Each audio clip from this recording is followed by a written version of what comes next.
Hi, welcome to this episode of No Free Lunch, Economics for a Fallen World. We're going to be talking about some elements of Chapter 16 that have to do with finance and concepts like present value, future value, compounding, discounting. Get us started on that, Dr. Heyman. Get us started. I'm turning over to you. We do have a professor of finance hidden in the room here. So I'm sure Dr. Guernsey will join us today. But we've got a couple formulas that I believe came from your notes in the book, or at least in the PowerPoint. Maybe you could help us understand future value and present value and how you do these calculations. This is the world of finance, so I'm turning over to you. Sure, it is the world of finance. Thank you very much. Yeah, so when we use the terms present value and future value, what we mean by that is present value is an amount today, future value is an amount in the future. And the first algebraic equation there, future value is equal to the present value times 1 plus some interest rate, and in this case, raised to the t number of years. We call that compounding, to take an amount today and find out what is it going to be worth in the future. A simple example, if we had $1,000 in the bank and the bank paid us 5% for 5 years, what would it be worth? And it would be worth a larger amount than the amount that you start with. So that's compounding. Unless the Fed has negative interest rates. Right, which we have not quite seen yet, but we do have very low interest rates in the U.S. That's very true. And then the bottom algebraic equation is simply resolving for present value, and the present value, and that's called discounting. In other words, what would I pay today for some amount in the future? So what would I pay today for $1,000 in 5 years? It's dependent upon the time and the interest rate. Yes. And so I'm not a kind of a finance person. I'm sorry, I'm going to pass. We're going to stop with this. Okay. But this is the way I think about it, because I really like this format. It's my simple mind can handle this one from these finance people. I think about any asset as having this kind of fundamental value, which is really interesting to me. Any asset that includes a Picasso painting. Mm-hmm. Now, a Picasso painting doesn't have cash flows that come out of it, but you're going to have a future sales price, and you're going to have to discount it by the interest rate that you would have been able to achieve during that time. And so what we start to see is this idea of there's a series of potential values that we could, if it is yielding, like if it's a stock and has a dividend, that's part of it. If it's a bond, has a payment.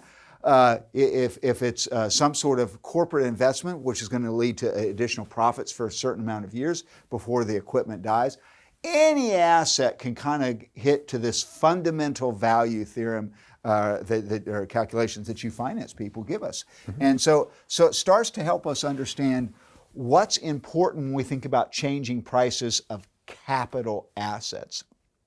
And what we see is this formula really leads to two results. The only thing that can change are those expectations of the future cash flows. Is the investment going to be more profitable or less profitable? And what we see is because this is in the numerator, the higher the income, obviously it's going to be worth more to us today. Mm-hmm.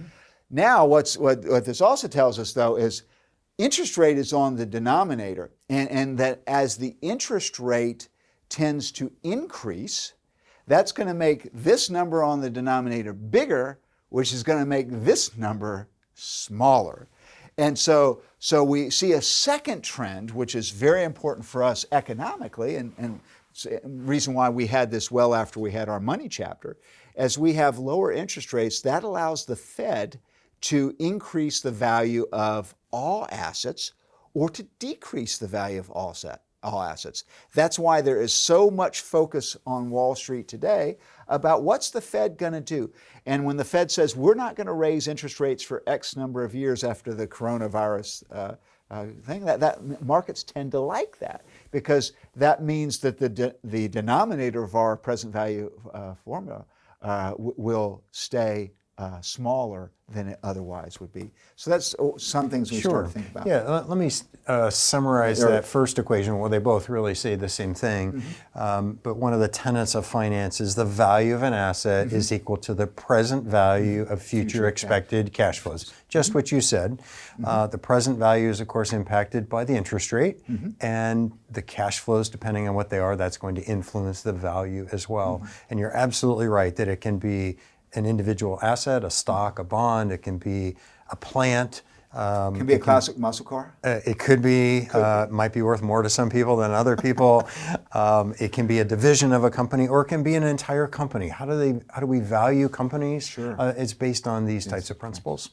And even though this equation doesn't appear overly complex, I assure you that the finance majors here at Cedarville learn a lot more than this. But this is the basis of it. So that's why we had it in our chapter. And so we have a chart here that kind of illustrates some of that. And why don't you walk us through kind of what you have? Sure. So the way you've done this in the text is you have a certain cash flow in year 1, 2, 3, and 4. And let's cover that part of it first. And at particular interest rates, of course, if we're trying to find the present value, notice that it's the cash flow divided by 1 plus the interest rate. So we're discounting. We have $60 a year from now, and what is it worth today? Well, at a particular interest rate, you can see the value. If we increase the interest rate, and it makes the denominator larger, as Dean Heyman mentioned, that's going to give us a smaller present value. So the principle is, as you take a future value or a future amount and you increase the interest rate, it's a smaller present value. The inverse of that is true. At a lower interest rate, it is a larger present value.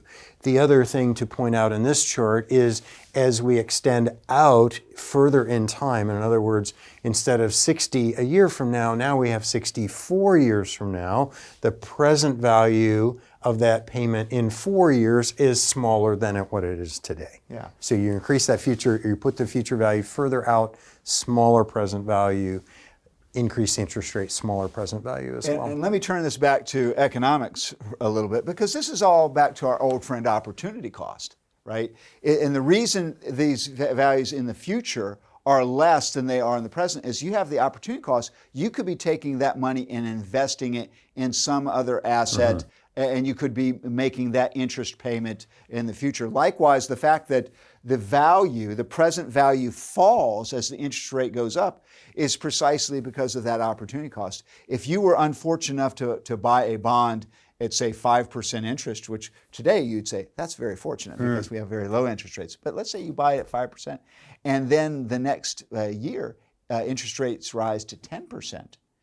You're still stuck and guaranteed only 5%, but you could now take money and earn 10%. Nobody wants to buy your bond at 5% when they could today buy a bond at 10%. And that's why the price of your bond must fall. And it starts to show the power of monetary policy and how the control of interest rates tends to change the value of assets, and that tends to steer direction of capital in certain areas, makes certain kinds of investments more profitable than other kinds of investments. So in the book we talked about this a little bit, the fact that the business cycle, when we lower interest rates, that tends to expand the investment and things that might lead to longer term